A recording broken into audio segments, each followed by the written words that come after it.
Des arbres fendus, cassés et même déracinés. Plus de 2 semaines après, la forêt des Havis porte encore les stigmates du passage de la tempête. Des vents de plus de 140 km/h ont détruit le 4 juin dernier 500 hectares sur les 7000 que compte la forêt.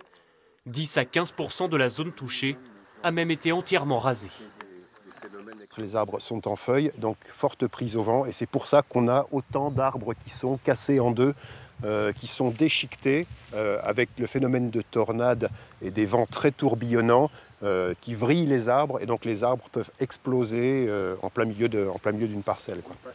Chaque jour, les agents de l'Office national des forêts recensent et quantifient les dégâts sur la zone. Et la tornade est plus précisément passée sur le centre de cette zone, dans cette direction-là. Donc on a une concentration des principaux dégâts sur ces parcelles ici, mais on a des dégâts diffus sur l'ensemble de la zone, et c'est pour ça qu'on a choisi d'exclure l'intégralité de cette zone.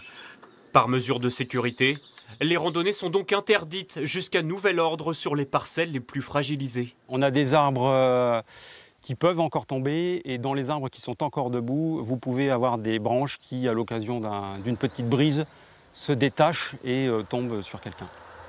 Depuis la tempête, des entreprises de bûcheronnage n'en finissent plus de couper des arbres, souvent des hêtres centenaires.